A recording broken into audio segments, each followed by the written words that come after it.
Господин Начков, младите специалисти регистрират ли се в бюрата по труда след като завършат образованието си и има ли разлика в броя на регистрираните млади специалисти през последните години, в каква посока е тя? Младите специалисти, които завършват висше и средно образование, в последните години проявяват така по-голямо желание да се регистрират в бюрата по труда, където да получат съответните услуги, които ние предлагаме и по възможност да ползват програмите, които са насочени към младежите до 29 години, а също така да бъдат реализирани и на първичния пазар.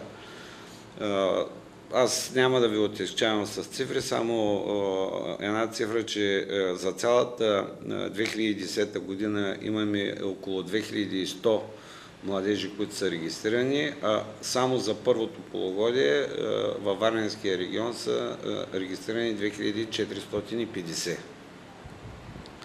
младежи. Кои от програмите, насочени към реализацията на младите специалисти, са най-търсени от тях и каква е тяхната ефективност? Значи, програмите, които са насочени за младите специалисти, имат различно финансиране. Едното е през бюджета, другото е през средствата от Европейския социален фонд. Младежите до 29 години са една от целевите групи, в които държавата инвестира като бъдещ човешки капитал. Една програма, която се финансира от републиканския бюджет, това е програмата за работа на младежите в публичната администрация, като на този етап ние сме вече към приключване на процедурата, номинирани са кандидатите за работните места и през септември ще се проведат интервюта с тях, за да бъдат определени тези, които ще спечелят.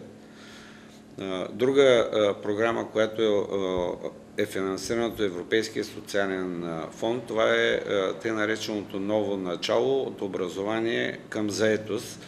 Тя също е насочена към младежите до 29 години с цел осигуряване на стаж или минимален професионален опит, за да бъдат по-конкурентно способни на пазара на труда. И третата програма, която завърши, това е шанса за реализация на младежите в България.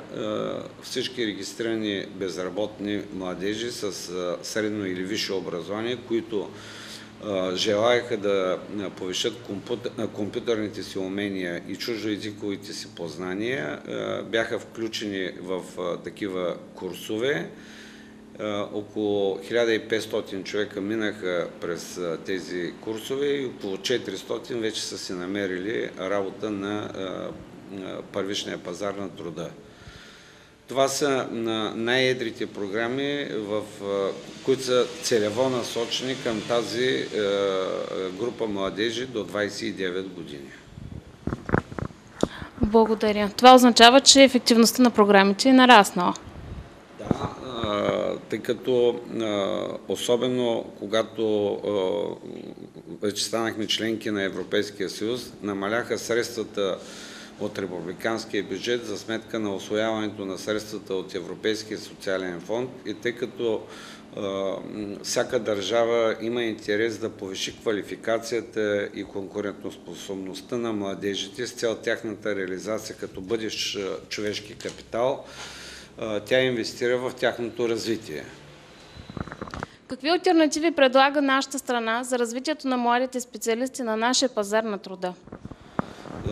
Значи, действително информацията, която тече в публичната сфера е най-вече насочена към по-бързата реализация на младежите. Но ние не трябва да забравяме, че вече трета година сме в криза и възможности на работодателите да създадат устойчива заетост на младите хора не е толкова голяма, както до 2008 година. Все още равнището на работните заплати в България рязко се отличава от заплатите, които се дават в останалите страни в Европейския съюз и затова една част от младежите, особено с висше образование, с добри компютърни умения и най-вече добра чуждоезикова подготовка, търсят своята реализация в страните членки на Европейския съюз, тъй като тяхното кариерно развитие, за което те биха желали по-бързо да се реализират, намират и така по-добра реализация в тези по-развити страни, докато в България на този етап заплатите в висшето образование, особено тези, които са завършили, не съответстват на потребностите на младите хора, но така или иначе ние сме вече на път, има заченки на икономически растеж, дано се повиши и производителността на труда, която ще доведе до разкриване на нови работни места. Има ли спад в интереса на младите специалисти и работодателите към различните програми от момента на тяхното стартиране до тази година? Значи на този етап в активност, ако сравним, младежите проявяват по-голяма активност, тъй като всеки млад човек завършил висше образование или средно търси своята реализация по някакъв начин. Все пак работодателите са тези, които разкриват работните места и наемат младите хора. Ние наблюдаваме едно задържане на заетостта или свиване на заетостта в персонала на фирмите с цел задържане на квалифицираните кадри. И на този етап, с изключение на програмите, по които кандидатстват, още е слаба активността на работодателите на първичния пазар.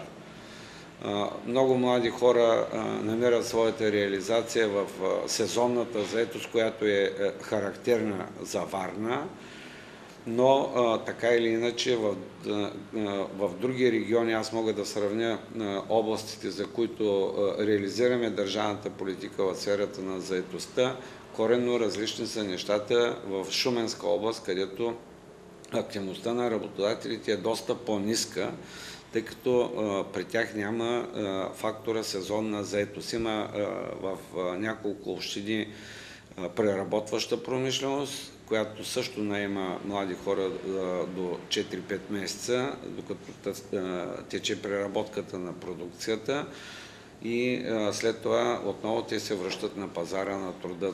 Значи, нашата цел е да работим за създаване на устойчива заетост, за да може младите хора да се развиват.